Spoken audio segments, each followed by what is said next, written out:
नमस्कार, news for nation देख रहे हैं आप। मैं हूं आपके साथ धीरज सिंह। आगामी लोकसभा चुनाव को लेकर 23 जून को पटना में विपक्ष की एक बड़ी बैठक होने जा रही है। मुख्यमंत्री नीतीश कुमार ने देश भर के तमाम विपक्षी दलों के प्रमुख नेताओं को आमंत्रण भेजा है। हमारे साथ है आरजेडी के राष्ट्रीय प्रवक्ता करुणा सागर जी। सर, 23 तारीख को जो बैठक होनी है उसको लेकर काफ़ी तैयारी ज़ोरों शोरों से चल तो रही आप लोग की, लेकिन बीजेपी की ओर से कहा जा रहा है कि ये बैठक केवल दिखावा हो रहा है, इसमें कभी विपक्ष एकजुट नहीं हो पाएगा। धन्यवाद धीरज, और आपके सभी श्रोताओं को मेरा सादर प्रणाम। ये जो मुहिम जो हमारे राष्ट्रीय अध्यक्ष, हमारे माननीय मुख्यमंत्री जी, माननीय उप मुख्यमंत्री जी मिलकर शुरू किए हैं, और इसका समापन तो नहीं कहेंगे, एक महत्वपूर्ण कड़ी है 23 तारीख की मीटिंग, और जिसमें देश के लगभग सभी विपक्षी दल के प्रमुख नेता आ रहे हैं। और ये एक बहुत बड़ा संदेश देश को देने जा रहा है कि आगे के चुनाव में किसी भी तरह से हम विपक्ष के वोट को बंटने नहीं देंगे। और देखिए, बीजेपी चाहे कुछ भी बोले, वही बिहार की भूमि है जहां अडवाणी के रथ को रोका गया था, और ये 2024 का आगाज 2023 में आज 23 तारीख को जो मीटिंग होने वाली है उसमें होगी।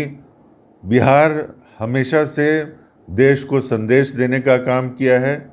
बिहार समाज के परिवर्तन में सबसे महत्वपूर्ण भूमिका निभाया है, और बिहार एक ऐसा राज्य है जो बीजेपी के धार्मिक ध्रुवीकरण की और जो जुमलों की राजनीति है उसको पुरजोर जवाब देगा। मैं आपको एक छोटा सा उदाहरण देता हूँ। आज मध्य प्रदेश में महिलाओं के लिए 1000 रुपये देने का ऐलान किया गया है। अब ये बताइए, 20 साल तक जहाँ बीजेपी की सरकार थी, विदाई के समय वहाँ के मुख्यमंत्री को महिलाओं की याद आई है, और 9 साल से बेटी बचाओ बेटी पढ़ाओ का ये रिज़ल्ट है कि आज हमारी महिलाएं सरकार के रहमो करम पर हैं 1000 रुपये के लिए।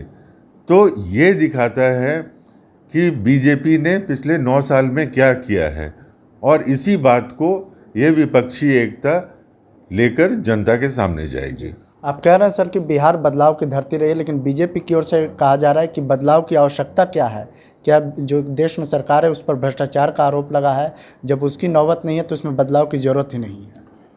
देखिए, देश एक बहुत ही गंभीर स्थिति से गुजर रहा है। एक अघोषित आपातकाल की स्थिति है। आप देख रहे हैं किस तरह से सरकारी एजेंसियों का मिसयूज़ किया जा रहा है। संविधान के द्वारा जो सरकार चलनी चाहिए वो नहीं हो रहा है। आज जो बाबा साहब अम्बेडकर के सपनों का भारत था, जो महात्मा गांधी के सपनों का भारत था, वो भारत की छवि आज खतरे में है। और भारत में स्वतंत्रता को स्थापित करने के लिए, संविधान को स्थापित करने के लिए विपक्षी एकता ज़रूरी है।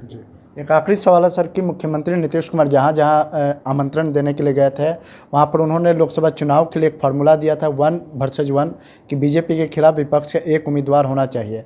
लेकिन बीजेपी तो कहती है कि जहाँ पर कांग्रेस समेत अन्य रीजनल पार्टी जो विपक्ष की मजबूत है, वहाँ कैसे बीजेपी के खिलाफ एक उम्मीदवार उतार पाएंगे? देखिए, कोशिश रहेगी कि लगभग 80% सीटों पर 1 और 1 का फॉर्मूला रहे। कुछ जगह पे फ्रेंडली फाइट्स हो सकती हैं, और ये जो मीटिंग्स हो रही हैं, जो बार बार माननीय मुख्यमंत्री जी सबसे मिल रहे हैं, और विपक्ष के शीर्ष नेताओं की जो मीटिंग्स हो रही हैं, वो इसी बात पर हो रही हैं कि एक सहमति बनाई जाए, ताकि विपक्ष में जो वोट है, जो 62% जो वोट पिछले बार 19 में भी जो पड़ा था बीजेपी के खिलाफ, वो वोट का बंटवारा न हो। क्योंकि जनता चाहती है कि जनता 62% जिसके पास वोट है वो उसकी सरकार हो, माइनॉरिटी की सरकार नहीं हो। 38% माइनॉरिटी होता है। तो इस मेजॉरिटी की सरकार बनाने की मुहिम विपक्ष की एकता की मुहिम है। बहुत बहुत धन्यवाद। ये आरजेडी के राष्ट्रीय प्रवक्ता करुणा सहगल। दिल्ली से न्यूज़ फॉर नेशन के लिए मैं धीरज सिंह।